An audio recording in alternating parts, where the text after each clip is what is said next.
Hi, I'm Matthew, and this is, I'm Julian.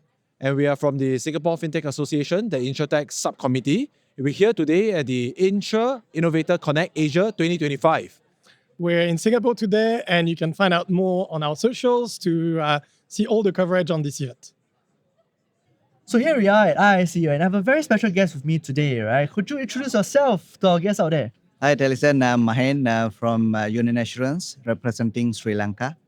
I'm Right. happy to be here, and thank you very much for having me with your show. Thank you very much for sparing your time with us, right? For Pleasure. little short podcast interview that we have over here. So I have a series of questions here, right? And I'll let us kick off with this question here. Mhm. What's the potential of embedded insurance currently to transform customer acquisition and distribution models, in your opinion?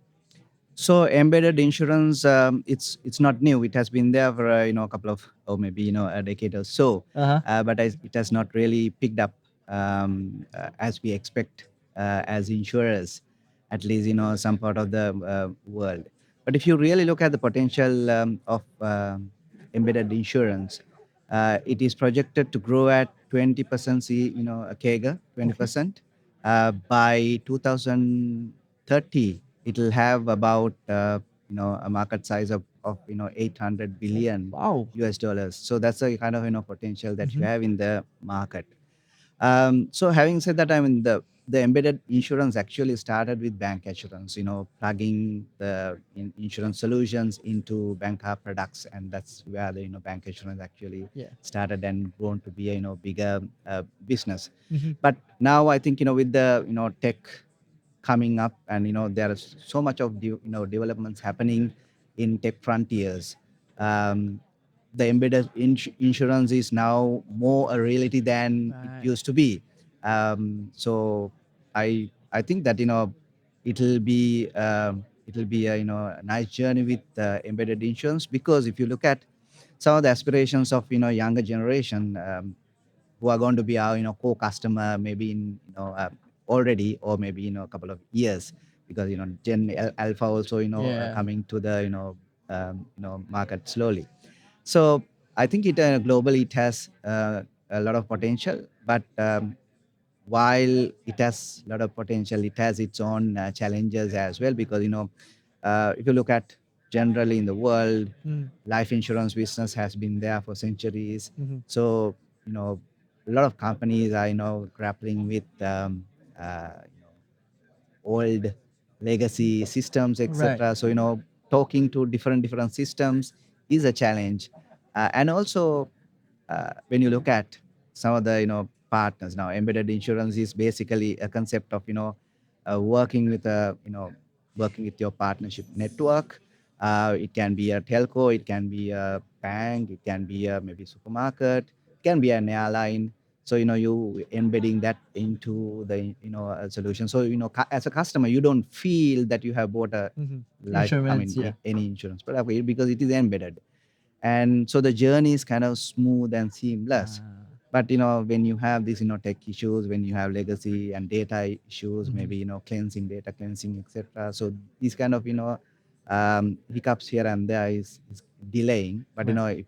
if you really work on this area, it's a lot of potential for a business. I see. So you did mention, there's some challenges. Yeah. So now I'm curious, what's the unique challenges between the life insurance side and the general insurance side? So with regard to life insurance, I would say when it actually boils down to the level of complexity. Mhm. So with regard to life insurance, it's regulated, and also not that general insurance is not. Yeah. But when it is kind of you work with limited stakeholders. You have the regulator, you have the insurance company, and you have the financial institute, bank or whatever. Then you have the maybe hospital also. So it's a limited thing, and most of these key institutes are kind of structured business models. If you take a hospital, if you take a bank, Uh-huh. and etc. But when it comes to general insurance, you will have to work with multiple garages around the around the country, Yes. in a geographical location, and you will have to work with assessors. So it's difficult. But when it comes to life insurance, there's a challenge again. it is not straightforward like insuring a vehicle or getting a maybe air ticket or travel insurance.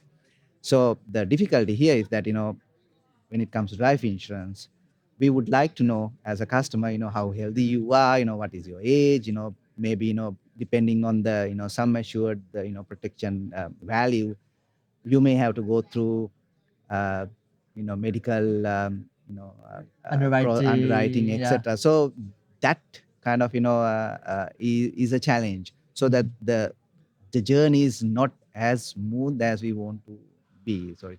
So that's where the question is. Mhm. But having said that, if you craft the right segment, Right. if you target the right segment, and if you craft and design the right insurance solutions for life insurance, at least that's my area of business. Um, it is then can be straightforward, can be embedded into that. But again, now we as insurance, we believe in this, we work in this, but you need to, if you really need to scale this up, Mhm. the partners that you're working with in that geography or economic unit, the country, they will have to have the same belief. Now I can be convinced, but Mhm. if you are a supermarket who doesn't believe in this, and if you don't see the value in it, Right. embedding that conversation is a Mhm. challenging one. So we as insurance, still we need to keep the conversation going and show the real value that the insurance embedding can bring to other parties as well in terms of distributors. Then things will be much better. Right. So on that note, right, I'm curious because with the Asian demographics are shifting and all, we have aging populations and that. How does it impact the life insurance demand as well as the product design? I mean, it's an interesting topic, written here and there on the demographic, shifts that's happening globally as well as in Sri Lanka. So one of the, phenomenal change that's happening here, in the, at least in the Asian market and globally in some countries, is that, you have a aging population. So with that itself, you have a lot of implications coming to insurance companies, especially for life Mhm. insurance companies, and perhaps for general insurance companies when it comes to health-related Right. solutions. So we have the aging population, so people will live longer, and how quality your Lies retirement in should yeah. be, and whether you are planning for the retirement, etc., is a conversation that needs to be having. So in my country, in Sri Lanka, we have high aging population. And if you look at Asia, also globally, you have this new generation. That's another change Mhm. happening.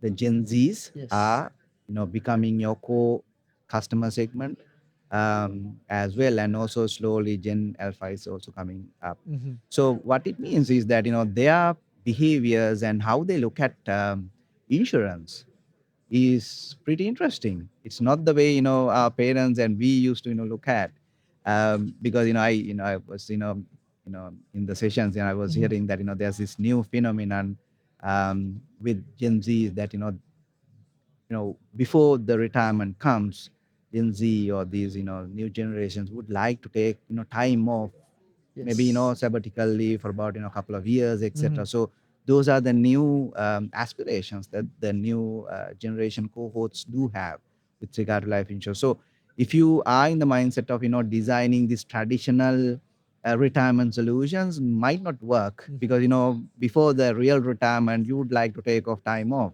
So during that time, how do you make sure that you're financially savvy, etc.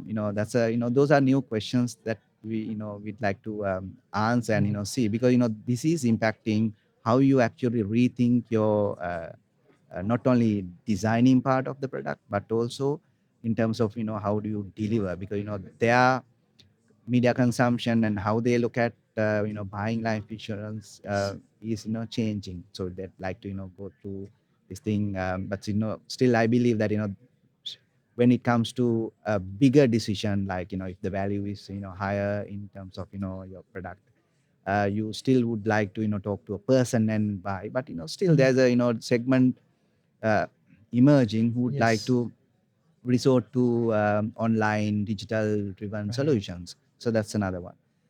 The third one is that interesting social structures is that, with urbanization, etc., a lot of people are delaying their marriages. Oh, And, wow. Okay. you have the, birth rates, coming Mm-hmm. down. People do have, either would like to stay single for a longer time, and also maybe they like to, be single throughout.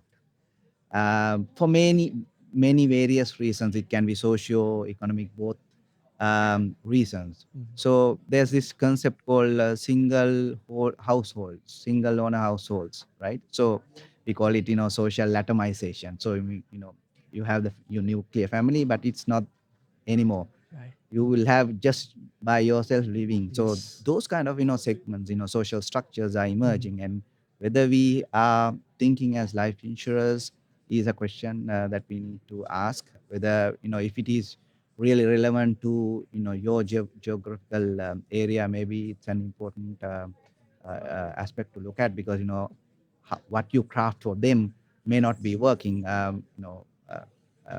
for a family. Right. And also how they look at life insurance in general will be different to a family. At least, in the, Asia, region, we still believe that, our children will do something for us. But when you're, choosing to live your life on your own during your old age, and when you get, feel sick, etc., Mhm. you need to have the financial support. Mhm. And so those are kind of, new structures happening with regard to demography, and how it actually impacts life insurance companies in their, decision making. Right. So just now you did mention, right, a couple of things, having the new Gen Z coming up and things like that. So I must ask you, as Chief Marketing Officer, right, what are the challenges you face, right, reaching out to this group of people? So I would say, the entire traditional value system is now changing. So those are challenges. Now, for an example, we used to look at, market segments. Now those are, broad, Mhm. way of, segmenting the market. But now with this, new demographic and, new Gen Zs, their aspirations are different. So you see a lot of, market fragmentation. So you have different customer groups. So your overall market segment, within that, will have, different people who have different aspirations. So catering to them is a challenge. So Mhm. that's where the technology can actually, step in. Now we are Right. talking about, insure tech. So where the systems Mhm. and the, AI driven support, tech support can help Mhm. craft the solution for you, looking at your individual parameters. So Okay. that's where the benefit is. But, having said that, those are the kind of, challenges. Again, these are, good to speak with like-minded people like you all, and the, tech and insurtech fraternity. But when it comes to the real life, Mhm. things can be a bit slower. Things can be a bit disappointing in terms Mhm. of adaptation, because, it's not only your company, but, your consumers also will have to get adapted to such mechanisms. Mhm. So, but overall, I think, it's promising. The future is promising, with the, right tech being in the right place. Just need to, see, keep on going and improving on what we have already built on. Mm. So when you mention, having like insure tech and things like that, what do you think about AI, shaping the marketing world? AI, not Mm. only marketing, I would say, AI is really reshaping how we do business, and Mm. actually, not only how we do business and what we do as, Yeah. business as well. So we are now still, I mean, AI has three stages. Narrow AI, then you have general AI, then you have super AI. So we are still in the narrow AI stage, where, still we have a human involvement in uh, in the entire Mhm. ecosystem. But later on, the, system will do it on their own. But so AI basically is not just another uh, digital or technology development, right? Some may would like to see it in that way, but it is not the case. Why? The previous tech, different innovations happened, and they were predominantly driven by people.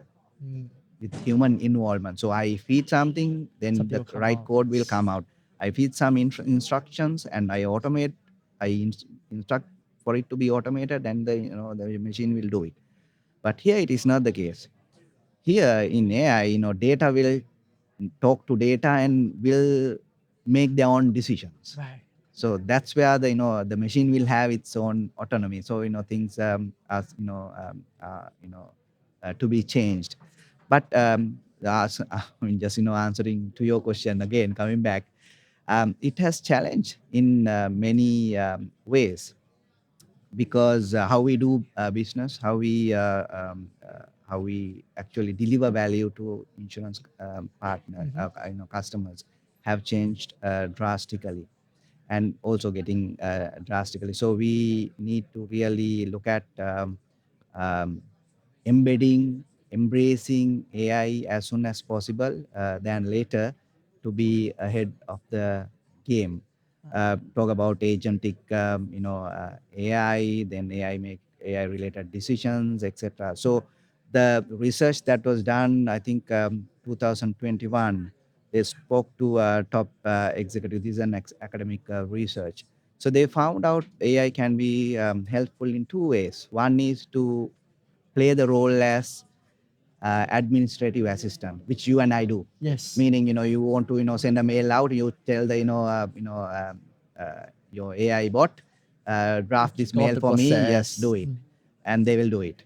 Or maybe, you are doing an exam or assignment, you do it, you get the answer. Those are, administrative support. The second one is where the machine is used to play the role of, another colleague. We call it agentic, support. Wow. Meaning that, going forward, I will, if I'm a leader, I will have, 5 members, physical members like you and the others. And same time in my team, I will have, few agents as well. Oh, So me as a leader, I will have to manage people as well as, few robotic agents, or maybe, AI agents, in terms of, delivering my value. So that's going to be the future for AI. So it's interesting time to see, how entire thing is changing. But having said that, the how much ever we speak, if you look at the McKinsey latest report, 2025 reports, they say that, a lot of companies are doing their POCs, um, but still the value of AI has not really being materialized. So only, less than 10% have gone beyond the POC stage, proof of concept stage, meaning that, the real value of AI is not really integrated to the business. So the businesses don't see the real, commercial value being integrated. So that's a question. That's, a question, and it's a, a good question to have, and good question to discuss on as well. So see, on the similar sentiment, IBM, I think 2024, last year, IBM also reported saying that, the real value is, about 5%, 5.6% or something like that, with regard to AI. So that's a question. So how, I mean, AI as a technology is very promising, but still businesses are still in the process of getting the real value of it to the business.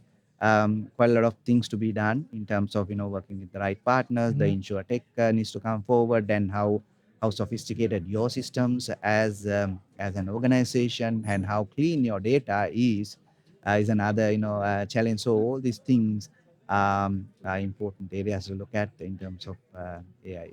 But having said that, as a technology, it's a promising technology that we have never seen ever before. so what are the exciting projects you have done or actually upcoming at your end? One of the key projects that closer to my heart is that we infused new energy to our brand Union Assurance. We changed our vision to empower human lives by protecting what matters. So that is our new vision for the business, and we wanted to infuse a purpose to our brand, and all our stakeholders are geared for that. So how we actually live our promises by through our purpose. So our purpose is to enrich customers' well-being and also to protect them. So when it comes to well-being, we focus on three pillars: physical well-being of an individual, emotional well-being of an individual, and also financial well-being of an individual. Without these three, um, it's very difficult for you to be a progressive individual. So we launched that last year or maybe a couple of years ago, and we are still in the process of really embedding that into our business, getting our people to rally around the idea of well-being, and also creating a progressive individual. So people internally and externally also, a lot of people are giving a lot of support. So it's not about just words. We have whole heap of activities that we have done also, and we are planning to do some other stuff as well, in terms of really manifesting what we really believing in terms of well-being, bringing progress and also well-being for people. So maybe interesting project that's upcoming is our flagship CSR program. When we rolled out the new brand vision, we wanted to craft a new CSR platform as well, and we looked at some of the important areas which is relevant to the larger community. We realized that diabetes should be our pick, and we are actually doing quite a lot of things on diabetes. We started, and after starting we realized that just awareness and communication is not adequate. Then we went into creating a mobile truck which has all the amenities in terms of doing quick tests for public. So this mobile truck goes around the country, Wow. whether you are a customer or not. It's open for public. For public will come and get their test done. So one of the interesting things is that we actually didn't even realize a lot of people came for the tests because it is free, and realized that they are already diabetic, and they didn't know. They were thinking that they were healthy. Yeah. So that was an alarming point. And we have done about closer to 25,000 tests, such tests around the country. So we have a quite a big, large database of information with regard to our CSR program. And what we did was we fed this information into a system which is hosted by a independent research organization. And now we have actually interpreted, in the process of interpreting those data. And November 14th, if I'm not mistaken, is the World Diabetic Day, and we are hoping to release this impact report that we have done from Union Assurance, which will be very important for all the policymakers, decision makers, and healthcare professionals to look at these data and take the right decision in terms of making people healthy, and driving them to better lifestyles, or maybe at least to reversal, try do something to reverse diabetic situation in the country. So those are the kind of projects that I'm excited about to do in the future. So my last question to you, sir, right, is actually as CMO, what do you hope with this technology that's coming up for you, right, to help you in your work, or in fact bring the company to greater heights? Me as a CMO, I would like to um, uh, look at new products and also ways to reach new markets. Because if you look at all the companies, one of the company, I mean, all the companies that they are looking at scaling up the business, reaching up the business. So these new technologies are important, like embedded insurance, because it can give different pathways, avenues to different channels. So predominantly, if you look at the companies, insurance industries, either you're strong on agency or banker or both, not really on other areas. They are not really scaled up. But we, as an insurer, as a CMO, I'd like to have multiple avenues of revenue generating channels, so that it's not agency driven. It's not banker driven only. So you have different avenues in terms of distributing insurance either by embedding or not. The second one is we would like to go deeper in our existing channels, realizing the real value of the business. We do have major channel, that is agency channel, but when you look at the customer database and when you look at the customer density, and the people have we have so much of room to grow in there itself. So going broader, going deeper to realize real value is also another key thing that we are focusing on.